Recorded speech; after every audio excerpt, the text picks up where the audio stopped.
নবীর কষ্ট কত বেশি ছিল। এভাবে শুয়ে আছে হেলান দিয়ে কাবার সাথে। আনাস আসছে, ইয়া রাসূলুল্লাহ, কি হয়েছে আপনার?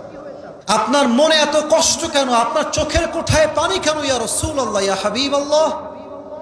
নবীজি বলছে, আনাস, আমার কানে খবর আসছে কাফেররা বেলাল রাদিয়াল্লাহু তাআলা আনহুকে উলঙ্গ করে দিয়েছে, গরম উত্তপ্ত বালুর উপর তাকে শোয়ায় রেখেছে, দুই হাত দুই দিক দিয়ে বাঁধা, তার বুকে তারা পাথর চাপিয়ে দিয়েছে। আমার কাছে খবর আসছে আরেকজন সাহাবী যার দুই পা দুই ঘোড়ায় বেঁধে দিয়েছে, এই পাশে এক ঘোড়া, এই পাশে আরেক ঘোড়া, আম্মার ইবনে ইয়াসির রাদিয়াল্লাহু তাআলা আনহু, এক পা এক ঘোড়ায়, আরেক পা আরেক ঘোড়ায়। Look at my two hands, চাপায়ের ভাইরা, দুই হাত দেখেন, এক ঘোড়া গেছে ডান দিকে, আরেক ঘোড়া গেছে বাম দিকে।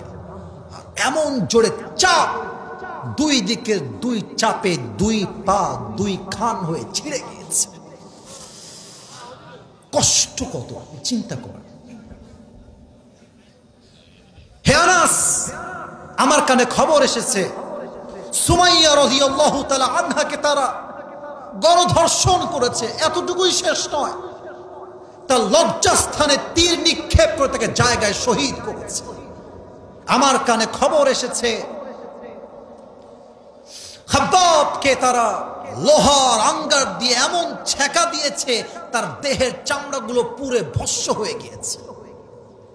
আর কাফেররা আমার দিকে আঙ্গুল তুলে বলছে, মুহাম্মদ, তো রব যদি তোকে ভালোই বাসে তো তোর সন্তান একটা দুনিয়াতে বাঁচে না কেন?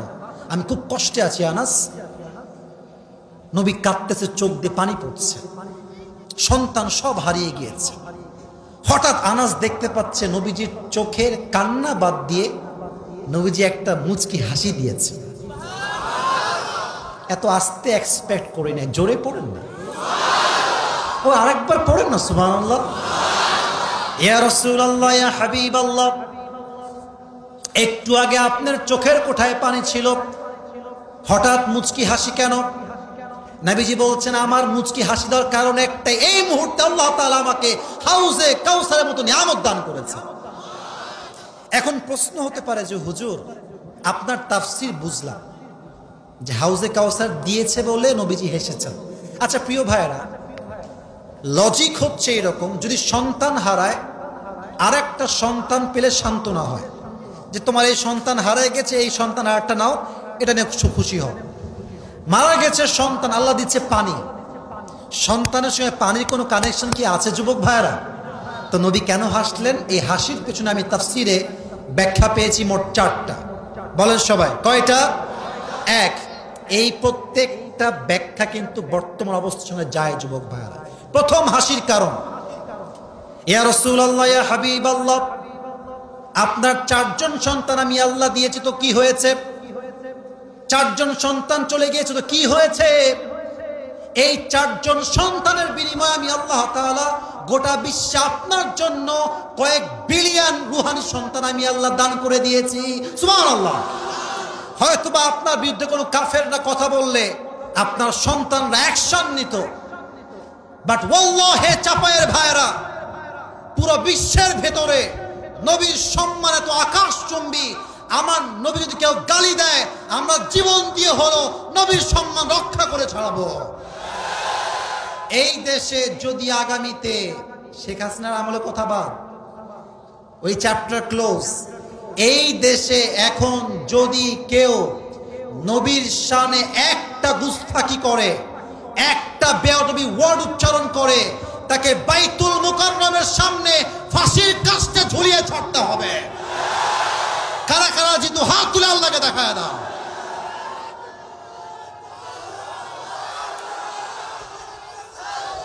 ইয়া রাসূলুল্লাহ, ইয়া হাবিবাল্লাহ, আপনার 4জন সন্তান আমি আল্লাহ নিয়েছি, তো কি হয়েছে?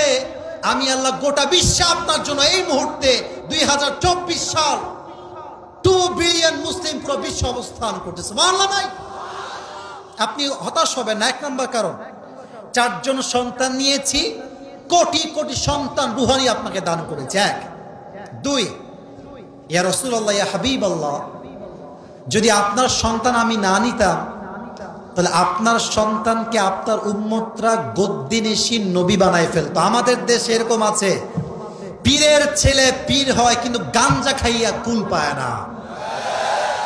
হ্যাঁ, দেখেন আমার কথা হচ্ছে, কোন পীরের বিরুদ্ধে আমরা নই, কোন মাজার জিয়ারতের বিরুদ্ধে আমরা নই। তবে আমাদের কথা একটা, মাজারের সামনে যদি সেজদার আখড়া করা হয়, ওই মাজারকে ভেঙে আমরা গুড়িয়ে দিব যুবক ভাই। শিরকের কোনো কাজ আমার এই মাটিতে হবে না যুবক ভাইরা। মাটিতে কোনো বাপকে চাওয়া যাবে না যুবক ভাইরা। চাওয়ার মালিক, দেওয়ার মালিক একজন, তিনি কে?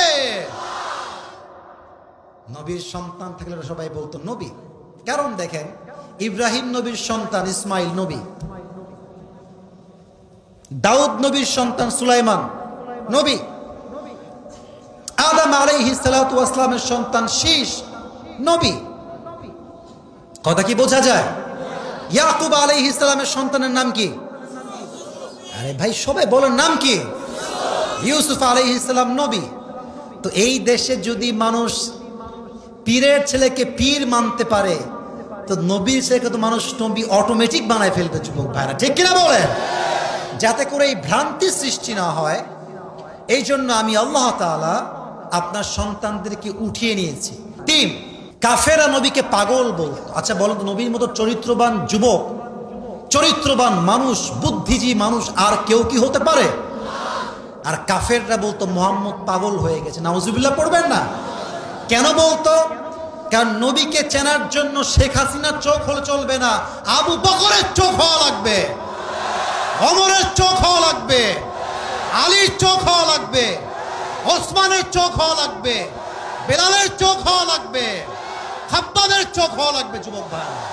তার নবী ছিল ডিফারেন্ট, তাই নবী পাগল। তা আমাদের কথাও একটা, যেখানেই অন্যায় নবীর মতো আমরা সেখানে প্রতিবাদ গড়ে তুলবো যুবক ভাইরা, ঠিক আছে? আল্লাহ তৌফিক দিক, পড়া আমিন। 4 নাম্বার কারণ হচ্ছে পানি কেন দিয়েছি, একদম ছোট্ট ব্যাখ্যা। এখানে ওলামা ইকরাম আছেন, আমার ইলম একদম কম, একদম ছোট্ট আমার ইলম, যা বলছি একটু বুঝে শুনবেন। পানির মূল্য আপনি দুনিয়ায় বুঝবেন না। কবে বুঝবেন? যেই দিন সূর্য তার 12টা মুখ খুলে 40 বছর এমন তাপ দিবে, কিয়ামতের পুরো মাঠটা তামা হয়ে যাবে, প্রত্যেকটা জাহান্নামীদের বের হয়ে আসবে, পুরো জিহবা বের হয়ে কুকুরের মতো ঝুলতে থাকবে তৃষ্ণায়, মানুষ পাগল হয়ে যাবে। ইয়া রাসূলুল্লাহ, ইয়া হাবিবাল্লাহ, পানির মূল্য আপনি দুনিয়ায় বুঝবেন না, কিয়ামতের দিন আপনি পানির মূল্য বুঝবেন। সেই দিন মানুষগুলো পিপাসায় পাগল হয়ে যাবে। তবে আমি আল্লাহ রাব্বুল আলামিন আপনাকে এমন একটা হাউজে কাউসার দিয়েছি, আপনার কোন উম্মত যদি হাউজে কাউসার থেকে 1 ফোঁটা পানি পান করে, জান্নাতে যাওয়া পর্যন্ত সে আর কখনো পিপাসিত হবে না। একটু জোরে সোরে সুবহানাল্লাহ পড়বেন না? সে হাউজে কাউসার থেকে পানি পান করতে আমরা সবাই চাই কি চাই না? যদি চাই, ইসলামের জন্য বাঁচতে হবে, দ্বীন কায়েমের জন্য বাঁচতে হবে, শহীদের তামান্না নিয়ে বাঁচতে হবে যুবক ভাইরা, ঠিক কিনা বল? নবী হে, আমি আপনাকে হাউজে কাউসার দিয়েছি।